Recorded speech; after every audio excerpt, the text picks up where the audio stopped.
প্রিয় বন্ধুরা, আজ আপনাদের সামনে গাজাওয়ে হুনাইন সম্পর্কে কিছু বলতে চাই। এটিকে হুনাইনের যুদ্ধ বলা হয়।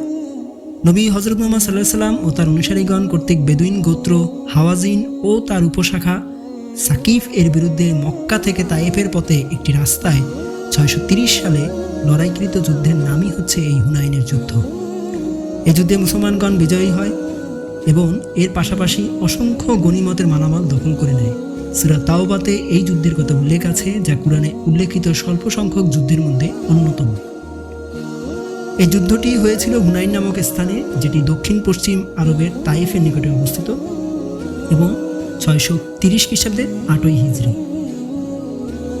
এই যুদ্ধে মুসলমানরা ছিল কুরাইশ বংশের এবং তাদের বিবাদমান পক্ষের মধ্যে ছিল হচ্ছে হাওয়াজিন, সাকিব, কায়েস, নাসার, জুশম, সাদ ইবনে বাকর, বনু হিলাল, বনু আমির, বনু আউফ।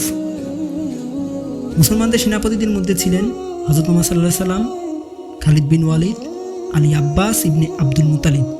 আর বিবাদমান পক্ষ যেটি অর্থাৎ সেই কাফেরদের পক্ষে ছিল হচ্ছে মালিক ইবনে আউফ আল নাসরি। মুসলমানদের সৈন্য সংখ্যা ছিল 12,000। অপরদিকে ওই বিবাদমান পক্ষে সৈন্য সংখ্যা ছিল হচ্ছে 20,000। এই যুদ্ধে হতাহতের পরিমাণ অনেক বেশি ছিল। 70 জন নিহত হয়, 6,000 জন বন্দী হয়, 24,000 উট গনিমতের মাল হিসেবে জব্দ করা হয়। এই যুদ্ধে যখন মুসলমানেরা তাদের 12,000 সৈন্য নিয়ে যখন তারা সামনে এগিয়ে যায়, তখন ওদের ওই 20,000 সৈন্য যখন তাদের সামনে এসে দাঁড়ায়, তখন মুসলমানেরা ভয়ে ভীত সন্ত্রস্ত হয়ে তারা অনেকেই সেই যুদ্ধক্ষেত্র থেকে পালিয়ে যায়।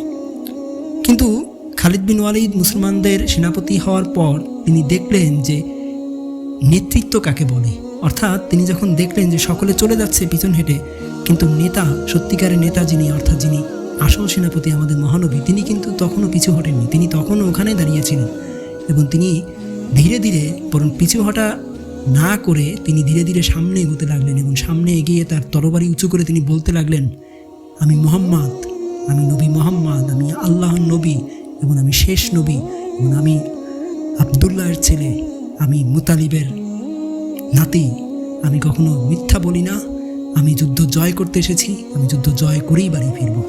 তার এই সাহস দেখে মুসলমানেরা অবশেষে লজ্জিত হলো এবং তারা বুঝলো যে তার সঙ্গ কোনোভাবেই ছাড়া যাবে না এবং পরবর্তীতে তারা এসে যুদ্ধ করলো এবং এভাবেই তারা যুদ্ধে জয়লাভ করেছিল। তো আলহামদুলিল্লাহ, হুনাইনের যুদ্ধ তাই মুসলিম ইতিহাসে অনেক গুরুত্বপূর্ণ একটি স্থান দখল করে আছে। সবাই ভালো থাকবেন। আসসালামু আলাইকুম।